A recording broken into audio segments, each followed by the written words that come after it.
Alright, hello folks, welcome back to another video. Today I'm here to give you guys a recommendation video on where you can get Lego and anime merch in the capital of Malaysia, Kuala Lumpur. So last year in October, I actually went there for a short trip, and during that time I took a visit to the amazing shopping mall known as Sungei Wang Plaza. Now in this single building, there were two specific areas where you could get all the merch you want.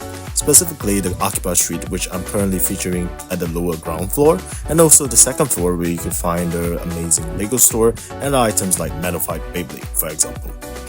Now talking about this Akiba street first, at first glance when I was entering this area, honestly I was a little disappointed with how empty the entry area was. It was not till the part with this crane games that things started brightening up and getting interesting, because that was where all the shops were.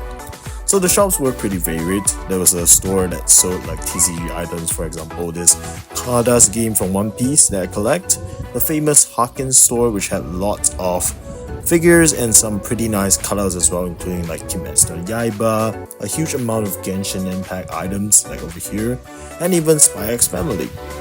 And also besides that, there was also other kinds of anime stores as well, some of which included quintessential quintuplets, a lot of like Hatsune Miku items, some cosplay items as well, One Piece items including this gacha over here that was somehow on sale way before its eventual release date, which was pretty funny, but at the same time I'm pretty glad I found it over there and bought it in the end.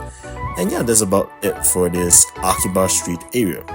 Now on to the second floor. While it's pretty similar to Akiba Street, I think the one thing that's different about this section of the mall is that while Akiba Street is mostly filled with newly released anime merch and figurines, second floor had more vintage collectibles, and it also included non-anime themes like Transformers and Lego, for example.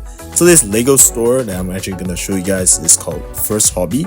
And one thing you should probably know about this place is that it only opens at 3 PM, so don't go too early or else you can't enter the store. That aside, once you arrive, the first thing you'll probably notice is this wall full of minifigures and Transformers, which contain some pretty rare figs, for example Wizard of Oz line, Ninja Turtles, and even Toy Story figs. Now inside the store, similar to outside, there are lots of Transformers, Hot Wheels, and also this pretty large looking minifigs and parts section, which contain like animal figs and even this specific Medusa figure that I don't see often. And yeah, now if you're interested in Transformers, there was a wide variety of Hasbro figures as well, from teams like Revenge of the Fallen and Transformers Prime, which was pretty cool for me to see because it's nostalgic as I collected it as a kid myself. So yeah. Now furthermore into the store, you will actually come across a wide variety of different teams of Lego sets, including like city teams, Star Wars, and etc. And some of which were actually pretty rare. For example, this specific Wookiee gunship set from Rebels that I've never seen in store before, this Lars family kitchen set that was actually a gift with purchase if I'm not wrong, and a couple of different Lego sets that were on sale, one of which I actually bought, which was this specific Star Wars set with Luke Skywalker from the Mandalorian line. So yeah, that was pretty cool to get. Otherwise, there was also a section where they sold like some used and repackaged sets as well. So if you're into that, you can find it over here.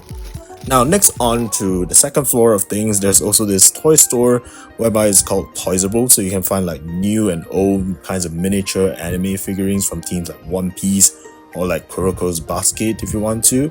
It's pretty cool.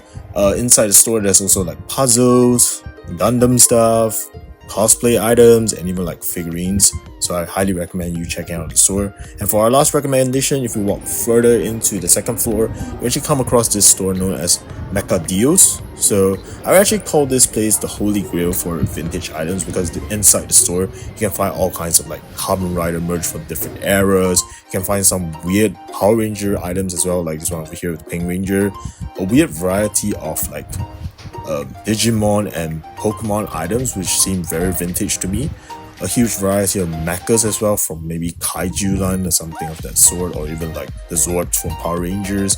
And of course, last but not least, we even have like Modified Beyblades over there as well, which you don't find often anywhere these days.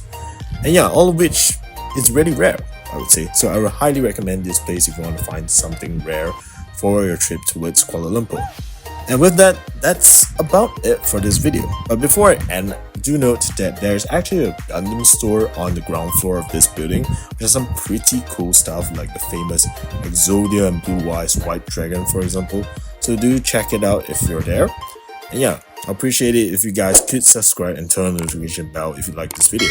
And I'll see you on the next one. Nekzlo and Toodles. Bye guys.